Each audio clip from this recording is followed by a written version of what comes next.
Bismillah wassalatu wassalamu ala Rasulillah wa ba'd. Alhamdulillah, puji dan syukur pada Allah Subhanahu wa taala. Di sore yang berbahagia ini kita diberikan kesempatan oleh Allah untuk mengikuti acara yang sangat bermanfaat ini. Pada sore yang sangat berbahagia ini kita mengangkat sebuah tema meneladani akhlak Rasulullah sallallahu alaihi wasallam. Allah Subhanahu wa taala sudah menyebutkan di dalam Al-Qur'anul Karim, "Walakum fi Rasulillahi uswah." Ya. Bahwa pada diri Rasulullah itu terdapat uswah, terdapat suri tauladan yang baik. Nah, ini tentunya Rasulullah sallallahu alaihi wasallam dalam sebuah hadisnya disebutkan, "Innama bu'istu liutammima makarimal akhlaq."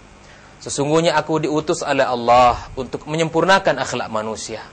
Nah, inilah misi yang terbesar, misi yang amat agung yang dibawa oleh Rasulullah sallallahu alaihi wasallam, bahwa dia diutus untuk memperbaiki akhlak kita, menjadikan kita orang-orang yang memiliki akhlak yang mulia.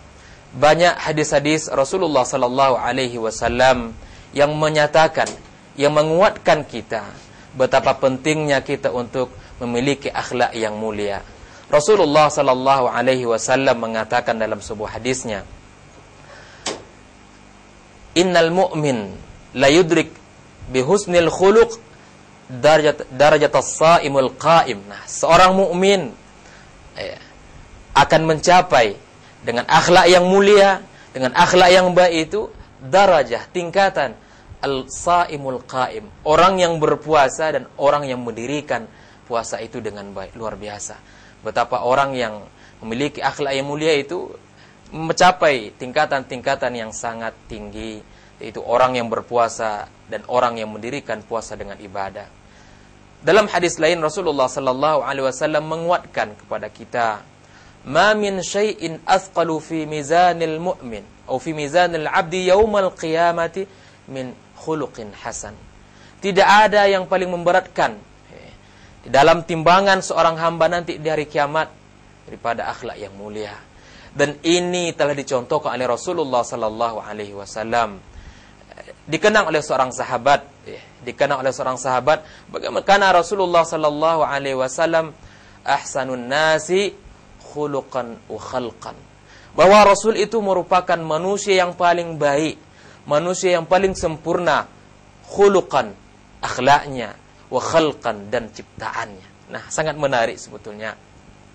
Kata-kata khuluq yang berarti akhlak secara bahasa itu kalau kita urut akar katanya dari kata al-khalq yang berarti ciptaan. Nah, Rasulullah sallallahu alaihi wasallam memiliki kesempurnaan antara lahir dan batinnya, memiliki kesempurnaan paripurna, akhlaknya baik dan ciptaannya juga baik. Nah, kita sebagai umatnya bihajatin, sangat perlu, sangat penting untuk mengikuti, meneladani Rasulullah sallallahu alaihi wasallam. Nah, inilah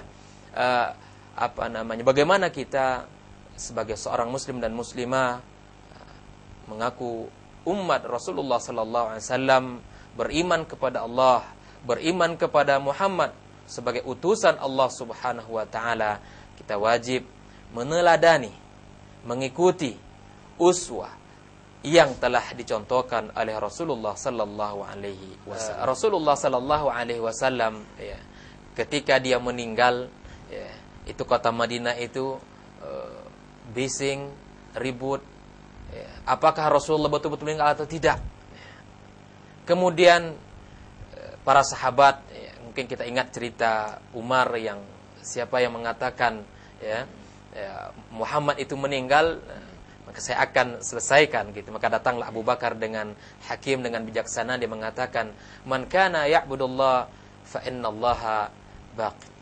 Barang siapa yang menyembah Allah, maka Allah tidak akan pernah mati dan Allah akan kekal selama-lamanya. Nah, "Wa man kana ya'budu Muhammadan fa inna Muhammadan qad mat."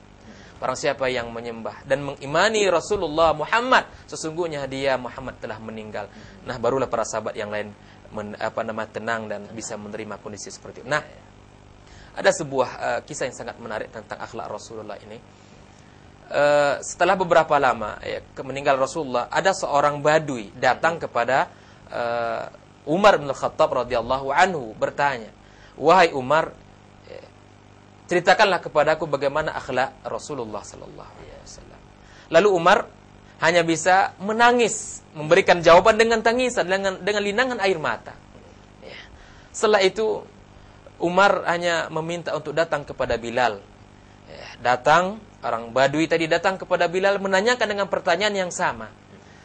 Ceritakan kepada aku bagaimana akhlak Rasulullah sallallahu alaihi wasallam. Lalu jawaban Bilal hanya dengan linangan air mata, tidak bisa menceritakan akhlak Rasulullah sallallahu alaihi wasallam kepada dia. Ini Badui bertanya-tanya, ada apa? Bukankah Umar sahabat Rasulullah yang senior, yang selalu menemani Rasulullah sallallahu alaihi wasallam? Nah, bukankah Bilal sahabat Rasulullah yang dekat dengannya, yang senantiasa bersama Rasulullah sallallahu alaihi wasallam? Nah, lalu dia menemui Ali radhiyallahu anhu, mencoba lagi dengan harap-harap cemas apakah Ali mau memberikan jawabannya. Kemudian juga mengajukan pertanyaan yang sama, ya. Bagaimana akhlak Rasulullah? Ali mengatakan, ya, sebelum dia menjawab, ya, mengatakan kepada dia, "Wahai laki-laki, tolong ceritakan kepada saya keindahan dunia ini. Seluruh keindahan kenikmatan dunia tolong ceritakan kepada saya." Inilah. Lalu orang Badui ini mengatakan, bagaimana mungkin saya akan menceritakan seluruh keindahan dunia? Nah, lalu Ali mengatakan kepada dia, bagaimana mungkin saya akan bisa menceritakan akhlak Rasulullah itu dengan waktu yang singkat, dengan jawaban yang sangat pendek. Allah sudah katakan di dalam surah Al-Qalam, "Wa innaka la'ala khuluqin azim." Sungguhnya engkau Muhammad memiliki akhlak yang sangat agung sekali, sangat mulia sekali. Nah, lalu dia menjumpai istri Rasulullah sallallahu alaihi wasallam, Aisyah radhiyallahu anha. Nah, lalu menemui bertanya. Itulah yang dikatakan tadi. Lalu Aisyah mengatakan, kana khuluquhul Quran. Akhlak Rasul itu adalah Al-Quran. Al-Quranul Karim adalah akhlak. Lalu Badui ini bagaimana saya mungkin membaca Al-Quran begitu banyak?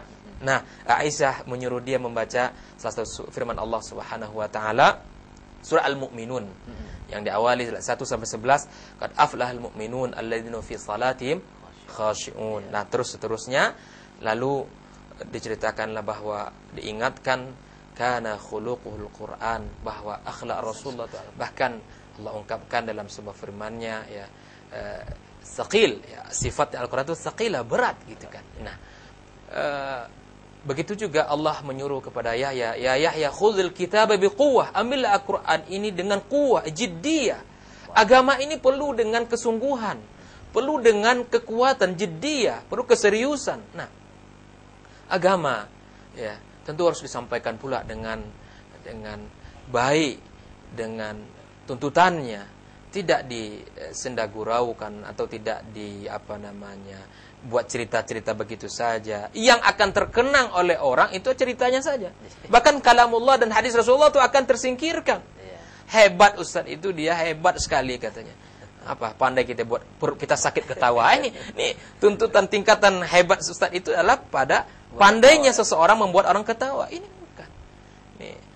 Mohon maaf kalau seandainya, ya, artinya di dalam penyampaian sebagian para mubalik kita, para dai kita, silakan saja retorika itu artinya memberikan gurauan tetapi baik gitu. Ada makna, ada hikmahnya. Rasul sallallahu alaihi wasallam di dalam kehidupan para sahabat juga memberikan gurauan dan kehidupan. Bukan berarti kita tegang terus, tidak, tetapi ada candaan, ada penyampaian yang lembut dan hikmah. Itu yang terpenting dalam penyampaian agama ini.